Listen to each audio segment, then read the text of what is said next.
You may comfortably settle down in the presence of God as we come together to John chapter number 4 and verse number 24 for our first prayer of expectation. Yohana mlango wa 4 mstari mdogo wa 24 kwa ombi letu la kwanza la matarajio kwake Bwana. And I know that this morning you have come with an expectation. Amen. And before you lift up your voice for the second area of expectation, I want us to do that which belongs to the Lord. A kingdom expectation will always meet all your welfare in your life in the name of Jesus. Amen. John chapter 4 and verse number 24. Once you get there, you confirm with a strong hallelujah. Hallelujah. John chapter 4 and verse number 24. God is spirit, and they that worship him must worship him in spirit and in truth. Amen. So mark the word must. It is not optional. It is not a discussion issue. It is not something that we sit down and begin to reason together. But the scripture says, God is a spirit. Now, and they that worship him must worship him in spirit and in truth. Must worship him in spirit and in truth. I want us to rise up on our feet and pray in this manner. Lord, baptize me and soak me into the spirit of worship in the name of Jesus. Lord, baptize me and soak me into the spirit of worship in the precious name of Jesus Christ. Praise the Lord. Baptize me this morning, Father, into the spirit of worship. Soak me this morning into the spirit of worship. I will worship in spirit and in truth. In the name of Jesus Christ, I refuse to worship you in carnality. I reject the carnal worship. I receive the spiritual worship that I will worship in spirit and in truth. In the name of Jesus Christ, every time I will lift up my voice to worship you, I will pass out my voice in spirit. I will pass out my flesh in spirit. I will beat my flesh and cause it to subject to the Spirit of God, that I will be a worshiper in the Spirit. I will be a worshiper in truth. In the name of Jesus Christ, I call on you this morning, Father, that you may baptize me and soak me into the spirit of worship. Baptize me this morning and soak me into the spirit of worship. Baptize me this morning and soak me into the spirit of worship. Baptize me this morning and soak me into the spirit of worship.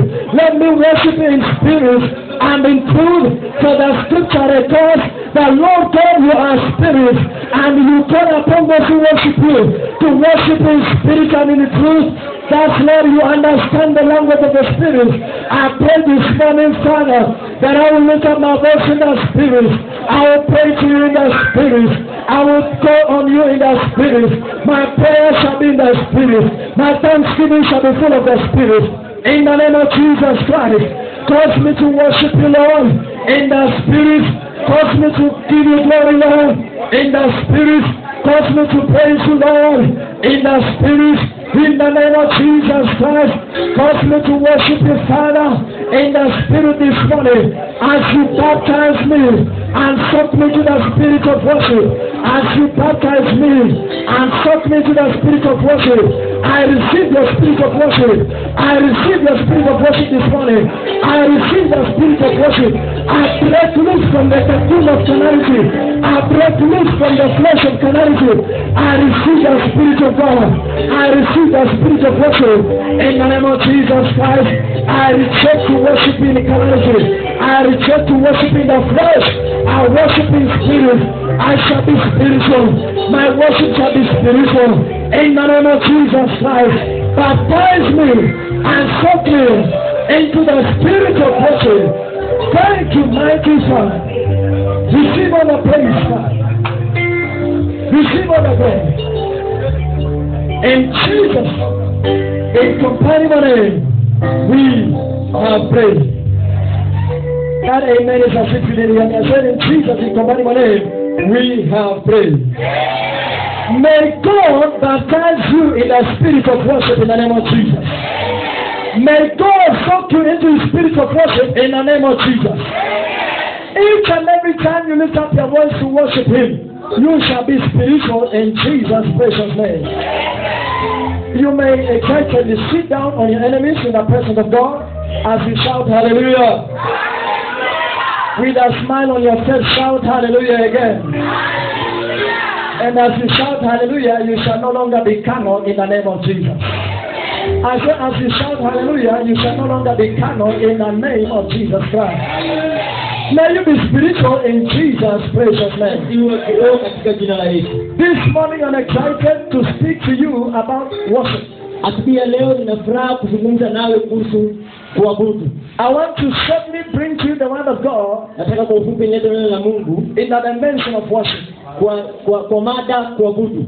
What do you understand by the word worship?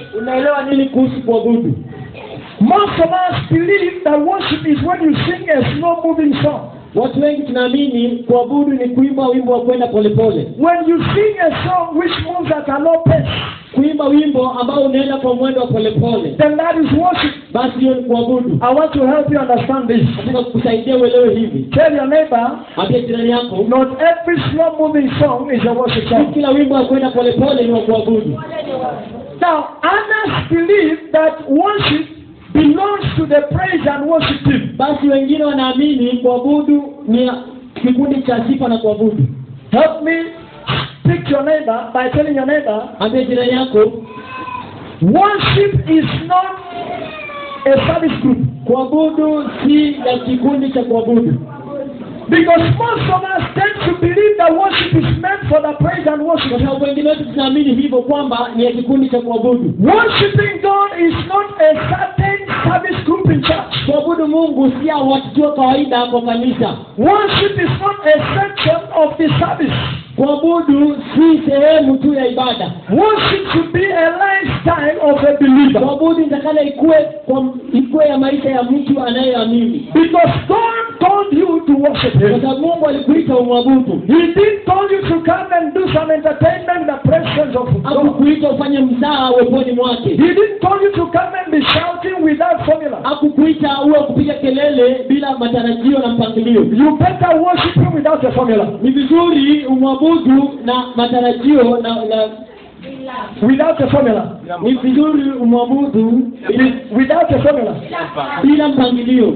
That is why when I want to worship God, ndio kwa maana ninapotaka kumwabudu Mungu, I don't care who is sitting next to me. Mimi sijali nani ameketi karibu yangu. I don't care what people say about me. Sijali watu watasema nini kunihusu. Because my worship is between me and my God. Kwa sababu kuabudu kwangu ni yangu na Mungu wangu. So worship is the act of each and every individual before the Lord. Kwa hivyo kuabudu ni kila mtu kwa Mungu wao. Worship is not a certain segment of the service in church. Kuabudu tu si sehemu fulani ya ibada. Worship is not does not belong to a certain section of the praise and worship. Kuabudu si ya sehemu ya kikundi cha sifa na kuabudu.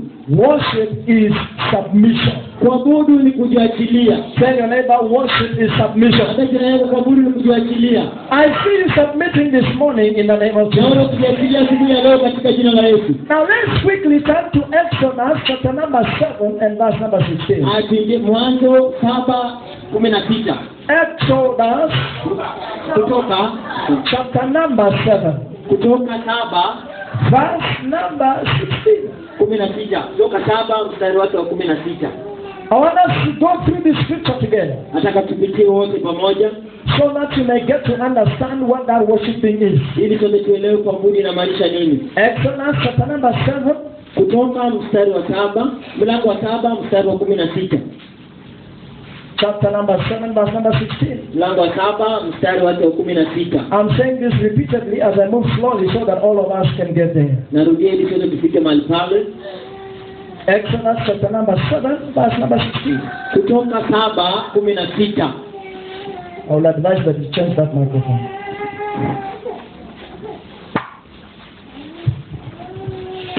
Exodus chapter 7 verse number 16. Kutoka mlango wa 7 mstari wa 16. If we are all there, can I hear a faithful hallelujah? Kama tuko pale, hallelujah. Now this is God speaking to Moses. Basi ni Mungu anazungumza na Musa. And look at what God says. Tazama Mungu anasema nini? Exodus 7:16. Kutoka 7:16. And thou shalt say unto him. Nawe umwambie Bwana Mungu. Let's begin from verse number 14 for better understanding. Tuanzie mstari wa 14. And the Lord said unto Moses, Pharaoh's heart is hardened, he refuses to let the people go. Bwana akamwambia Musa, moyo wa Farao ni mzito, anakataa kuwapa watu ruhusa waende zao. Verse number 15, I want us to read together. 1, 2, 3, go. Go to Pharaoh in the morning, and he goes out unto the water, and thou shalt stand by the rivers, bring against the water. Na ile fimbo iliyogeuzwa kuwa nyoka tachukua mkono mwako. Get thee unto Pharaoh in the morning. Lo, he goeth out unto the water. Mwende Farao asubuhi, tazama atoka kwenda majini.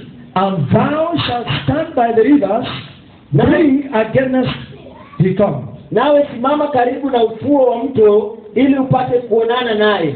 And the rod which was turned to a serpent shalt thou take in thine hand. Na ile fimbo iliyogeuzwa kuwa nyoka utaichukua mkononi mwako.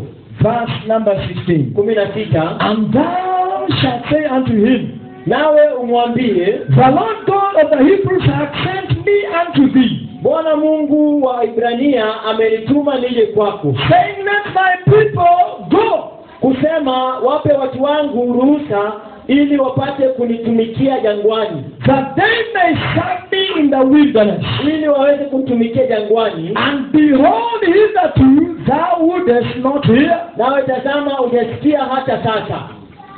The different translation says, a different translation says, Biblia ingine inasema translation. Tafsiri. A different translation says, tafsiri nyingine inasema, let my people go into the desert. Wacha watu wangu waende jangwani. So that they may worship me. Ili kwamba waniabudu mimi. I want you to sit down now. The children of Israel were taken captive in Egypt.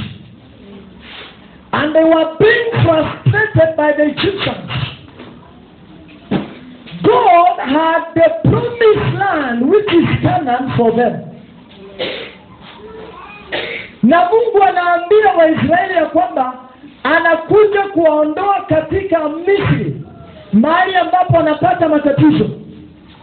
Maana hao wanahangaika, wanateswa na kazi ngumu. Ukiangalia mlango wa kwanza, Biblia inasema ya kwamba and the more they frustrated them, the more the Lord blessed them. Amen. Maana Farao hakutaka wazaane waongezeke kule Misri, lakini alipowapatia kazi mingi na kuwatesa zaidi, Biblia inasema ndipo walizaana zaidi. Ambia jirani yako, the more I suffer, the more I am blessed. Amen. Yaani zaidi vile Farao alipokuwa na watesa na kuangaisha katika Misri, ndipo Mungu aliona ya kwamba hapa ndipo palipo na baraka zao. Anasababisha kwamba watoto wao wa kwanza wauawe. Mungu anasababisha wanazaa wengi kuzidi vile wanatarajia. And God made it possible that the Hebrew women were giving birth without the middle women. Pasipo wakunga, hao walikuwa wanajifungua tu. Mkunga akikuja anapata washamaliza. Maana mkunga akija, kazi yake ameambiwa, ukienda ukizalisha mwanaume huo. Mungu akasema kabla wafike waue, basi mtajifungua wenyewe. Ambia jirani yako, wanavyopanga mipango mingi ndivyo Mungu anapanga zaidi yao. My interest lies in the scripture whereby, and God decides to take them out of Egypt to Canaan. Lakini Mungu hawatoi Misri kuwapeleka Canaan direct. Bali anaambia Musa, enda umwambie Farao ya kwamba nilimwambia waachilie wanangu wa Israeli waondoke Misri, lakini yeye hakusikia. More than 10 times is recording the scripture let my children go. Let my people go. So that they may worship me. Now this is the only scripture that records the desert. Wacha watu wangu wa Israeli waondoke Misri waende jangwani ili ya kwamba waniabudu. The destination of the Israelites is not in the desert. It's in Canaan. Lakini Mungu hawaondoi Misri kuwapeleka Canaan, na wala hawaambia kwamba nawapeleka Canaan. Anaambia Musa, anaambia Farao awaachilie wanangu wa Israeli waondoke Misri waende jangwani waniabudu. Tell your neighbor, I am here to worship the Lord. Ukiniona ninapiga nduru, ninaabudu Mungu bila formula. Maana amenitoa Misri, niingie hapa jangwani nimpe sifa. There is something in between you and your Canaan. There is something that is placed between you and your miracle. There is something in between you and your destiny. It is not the desert. It is worship. Maana wanapoingia jangwani, kazi kubwa si hao kushinda njaa wala kulia, bali ni ibada. Glory be to God. Amen. So God has delivered you. He has rescued you. He has given you life for the reason of giving Him worship. Anawaondoa ndipo, their destination is Canaan. But he's not talking about Canaan. He doesn't mention Canaan to them. Ingawaji anajua kwamba nimewaandalia mji wa agano, mji wa Canaan, mahali kuna asali, mahali kuna maziwa. Lakini wakiondoka Misri hawaendi Canaan, wanaenda wapi? Jangwani. Makusudi makubwa ni ibada. Ambia jirani yako, jambo kubwa ni ibada. So when they entered the desert, God had a plan that in the desert they have to worship Him. And that is why He removed every good thing they had. Maana wakitoka Misri, kila mtu alitoka na mali yake. They left with gold, they left with silver, they left with cattle. Lakini ndani ya jangwa hakuna maji, hakuna nyasi, hakuna mimea. What is the end result? Their cattle died. So they had nothing to lean on. Hawana nyama ile walikuwa wanakula Misri. Ndipo wakaambia Musa, je, wewe hukuona ya kwamba kule Misri hata kama tulikuwa tunateswa, haukuona kuna makaburi huko yetu sisi kuzikwa? Heri turudishe Misri, tupigwe, tuteswe, lakini tukule. Ambia jirani yako, hao walikuwa waruya. Hata iweje mnipe ugali nishibe, mfanye kile mnataka. So kwa hivyo kuliko kunitesa hapa kwenye jangwa, mnirudishe huko nikule ugali. Na zaidi sana nikishakufa, at least kuna kaburi nitazikwa. Maana muri hata akikufia Amerika, lazima tuchange, tulipe ndege, walete maiti Bungoma, tuzike kwa Boma. Hiyo ni Muruya. So Waisraeli walikuwa wacha Mungu akukomboe na Muruya katika jina la Yesu Kristo. Wakiambia Musa, je, hukuona ya kwamba tulikuwa na chakula na makaburi huko? Utulete hapa tuhangaike. Hatuna chakula, na hata tukifa tunatupwa tu. Tunatupwa kwenye ardhi ambayo si ya mababu zetu. Mwana mayevu tunazamu kuna kuvuka. Tukoshite ncheta. Hallelujah. So God made the situation to be difficult for them. Akafanya hali ikakuwa ni ngumu kwa Waisraeli. Hawana chakula, hawana fedha, hawana mavazi, hawana vitu wanavyohitaji. ili ya kwamba wakuwe desperate. Haleluya. Amen. Maana Mungu alijua wakiingia jangwani wakiwa na hizo ng'ombe, wakiwa na fedha na dhahabu, imani yao haitakuwa kwake Mungu, kwa sababu wanavyo vyote wanavyohitaji. So when you see situations standing around in your life and things are becoming difficult, remember one thing: the key is worship. Hallelujah. God knows that if He lives with this plenty, you might end up and stop worshiping Him. So He's taking you to a step whereby you will be desperate for Him. Ambia jirani yako, in the midst of every challenge, turn back to God. Na kuna watu kanisani wakati naabudu Mungu, yani watu wanapiga magoti, wanaabudu, wanalilia Mungu, ni watu umeza omove ngozi. Ni watu sana. Watu wanalilia Mungu, watu wanalilia Mungu. Oru chiremu. Mubanda baminya maso manye rwimbo rwo ninyira kota. No ato minya fadali ya kendra masaye ya.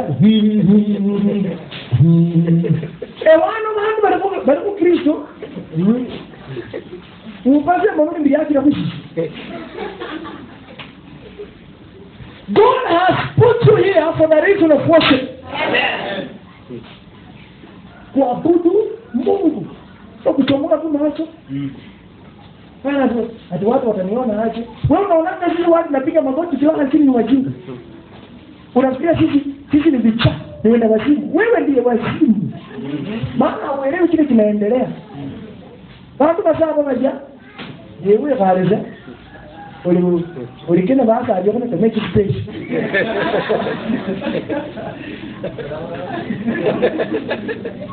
Olibu bus mabuno ke da garigi se jabonye olibuno zembere ko do sabo kene mande ko bas e wana mupango mode. God has rescued you so that you can give Him worship. Glory. And that is all that you need to do. Amen. Muabudu Mungu. Glory. Jirani yako abudu Mungu. Abudu Mungu. Kama ni wakati wa ibada, inua mikono yako juu. Glory be to God. Hallelujah. Psalms 134, verse number 1 and 2, as I finish. Hapana watu kuabudu Mungu, unakaa kama kuku mgeni kanisani. Watu wanaabudu, unachomoa tu macho, ukienda zako itiki. Watu wanaingia kwa nyumba, unazunguka kama kuku mgeni. When it's time to worship God, give it all to Jesus. Give away everything to Him. Because Him alone knows what to do with your situation. No man can help you. Psalms 134, verse number 1. Please unplug that speaker. Psalm 134. It is on this side. If you're there, shout hallelujah. Hallelujah. Verse number 1 and verse number 2. Behold, bless ye the Lord. Psalm 134, verse number 1. All you servants of the Lord, which by night stand in the house of the Lord, lift up your hands in the sanctuary and bless the Lord. Amen. Can I see people who are ready to worship the Lord? Hallelujah. Lift up your hands towards His holy place. Amen. In the sanctuary and worship the Lord. Hallelujah. Yani hivyo ndivyo inatupasa tumwabudu Mungu. Kwa kijana mdogo, mzee kama Deacon anainua mikono juu, anasema Baba ni wewe.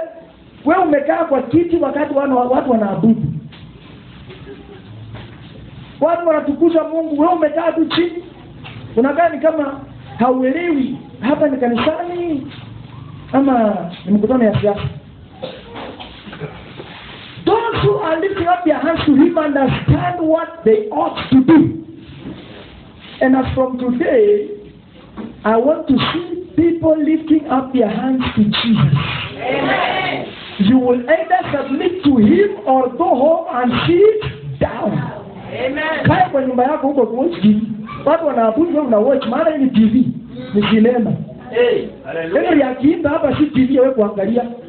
Kama unataka kuona TV wapi, rudi nyumbani uangalie TV kwako.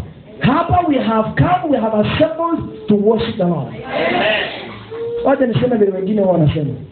Sisi tunavunja mbingu, tunapenyeza na wewe unazuia. Haleluya. Haleluya. Sisi tunaita Mungu anashuka, wewe unazuia.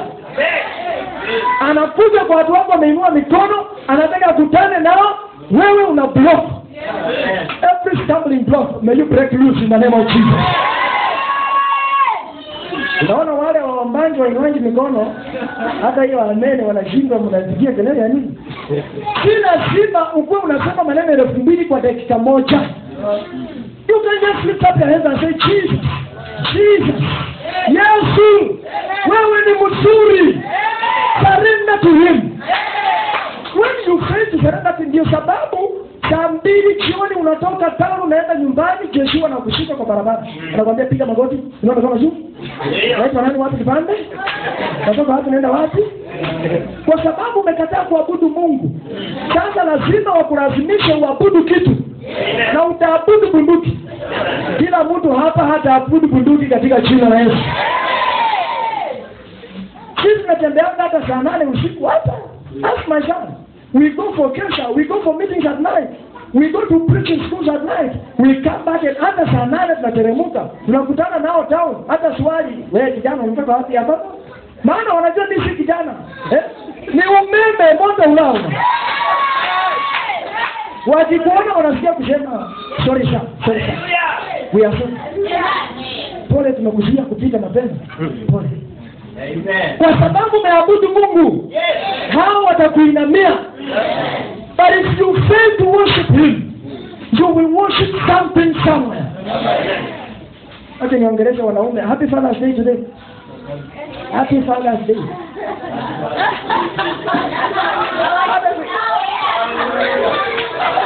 Take him in the door.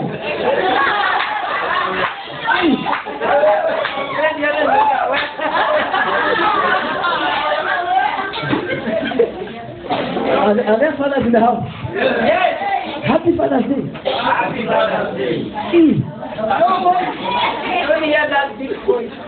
Yani hata mjui, Mungu asababishe mjue katika jina la Yesu. Mwanaume yeyote ambaye hawezi inulia Mungu mikono, atainulia bibi yake mikono.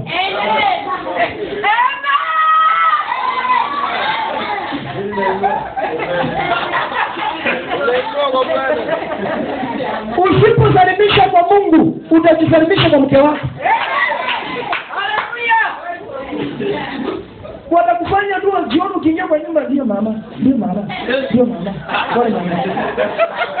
Kwa sababu umekataa kuabudu Mungu. Unashinda tu naangalia na Biblia inasema waliumba ukaumbika. Na Mungu alileta wewe baraka kwangu. Wewe ni mzuri. Wewe ni baraka. Wewe ni beautiful. Wewe ni shida. Wewe ni dali. Majina yote mazuri unaita pili badala ya kuita Mungu. Kwa sababu umekataa kuabudu Mungu. Ukisalimisha kwake Mungu, ukiita Mungu majina matamu mazuri, utahitaji kuita bibi yako majina matamu ndiye akutii. Anajua ni mume wangu na mimi ni mke wake. Period. Heshima inakuja kwa sababu unatii Mungu. Baba says, women submit to your husbands as unto the Lord. But then men are supposed to submit to Jesus. Are you getting me? So as a man, if you don't submit to Jesus, there is something you are definitely going to submit to. Usipoinua mikono ukasema Baba nimekubali, Baba nimekuja kwako, you will definitely bow to something. All the men in this sanctuary this morning, you shall not bow to people in the name of Jesus. I said you shall not bow to people in the name of Jesus. Usipomuinulia Mungu mikono ukamwabudu mahali pake patakatifu, ukamwambia Bwana nimekubali, Bwana nimekuja, nifanye jinsi upendavyo, mimi ni wako Kristo. Umwambie Mungu majina mazuri, Wewe ni wa ajabu. Wewe ni zaidi ya miungu. Wewe ni zaidi ya wafalme. Utajikuta unainamia mtu akupee 20 bob. At least ununulie familia sukuma. Because you are not submitting to him who provides. You will submit to someone else for provision. This morning, you shall not submit to people but to Christ in the name of Jesus. I say you shall not submit to people but to Christ in the name of Jesus. Allow me to read this one last scripture before we jump up on our feet and submit to Jesus. Tell your neighbor you are about to submit to Jesus. Timotheo wa kwanza, waraka wa kwanza wa Paulo kwake Timotheo. Nipigie makofi, nimesema Kiswahili sanifu.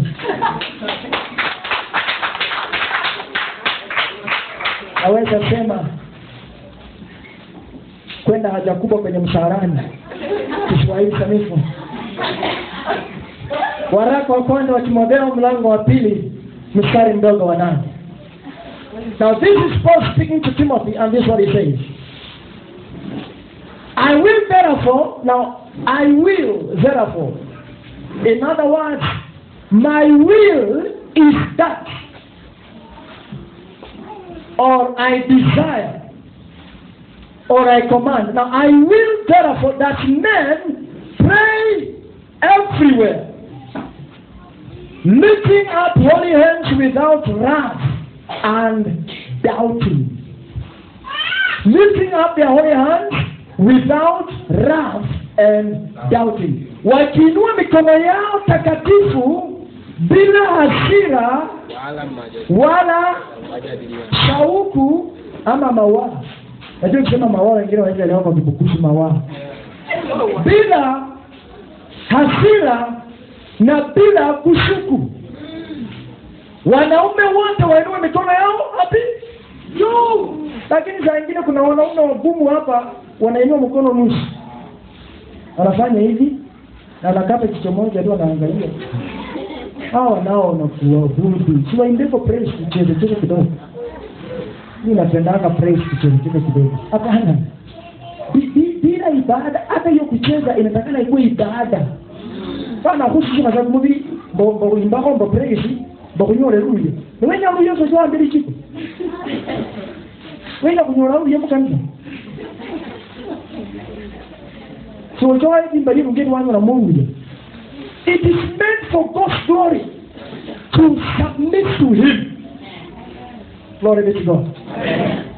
So my point is, between you and your miracle is worship. Amen.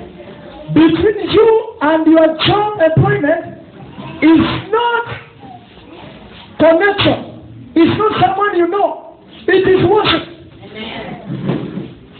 Between you and your healing is not the doctor. It is worship. Yes. That's why he tells them, you are living Egypt, but not for Ghana. You are living for the devil. Until you learn to worship God, you will never enter Canaan. And that is why those who did not submit to God never entered Canaan. They died in the desert. Those who submitted to God enter Canaan, celebrating God for the blessing He has given to them. Lord be to God.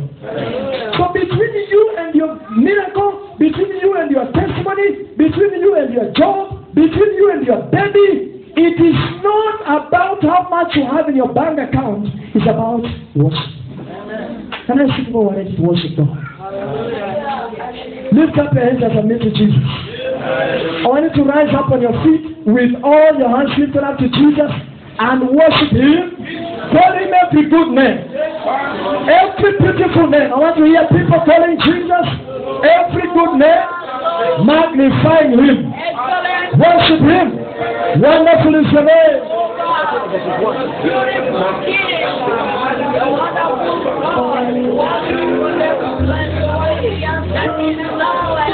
You are the root of ages, the ancient of days, the God of the all, righteous God, amazing God, wonderful, merciful, great is your name. Alpha is your name. Omega is your name. The beginning is your name. The end is your name. Powerful is your name. Shalom, Adonai, Jehovah Rapha, Jehovah Nissi, Jehovah Elohim. King David is your name. Precious God, my darling Jesus. Every wonderful name is yours. Every good name is yours. Lift up your voice and call upon God with every good name. Look up to the heavens and worship Him. Everybody lift up their hands to Jesus.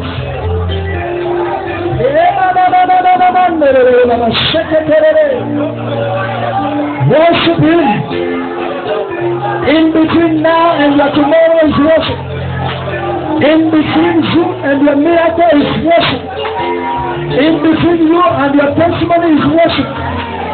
In between you and the miracle you believe God for is worship. Therefore worship Him that you may return with the miracle. Worship Him that you may return with the testimony. Give Him praise. Hallelujah. Never shake it.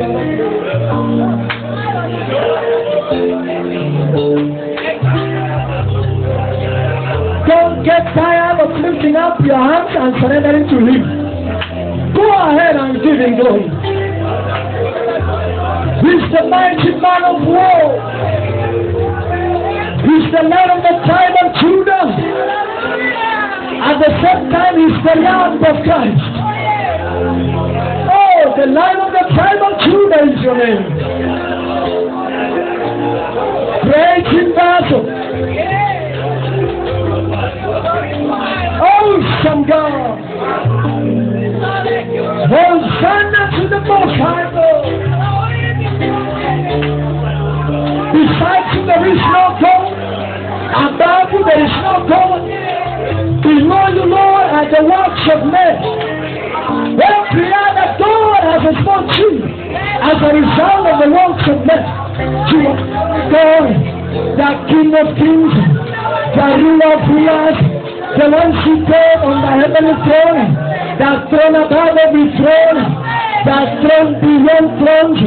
We exalt you this morning. We magnify you, ancient of days.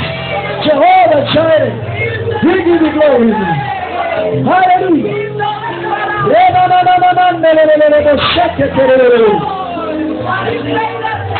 Thank you, Jesus. Blessed be the name of Jesus. Call him every sweet name. Call him every good name.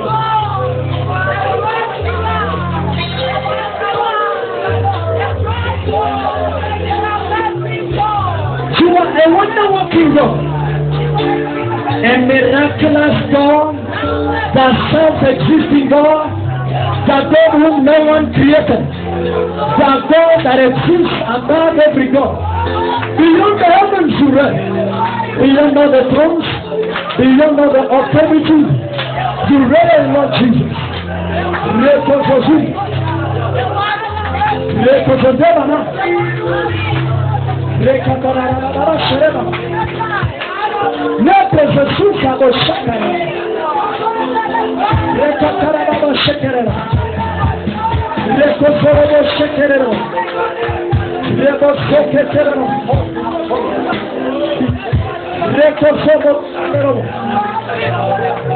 Give him praise,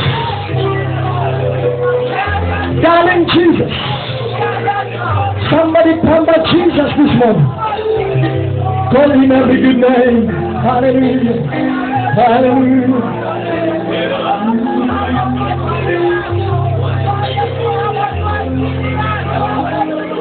Mighty man of war, Lion of Judah, we bow down and worship you, Yahweh, Yahweh, come and do what you do.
Daudi alikutegemea na anasema ya kwamba tangu niwe mdogo saizi nimekuwa mzee, sijawahi mwana mwenye haki ama mwana wa yule anayemtegemea Mungu akiwa naomba nikate kwenye barabara.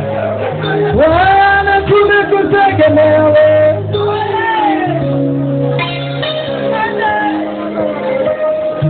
hatutaaibika, hatutabaki tukilia, hatutabaki tukihangaika, bali utatupigania.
Unastahili kupokea utukufu Bwana.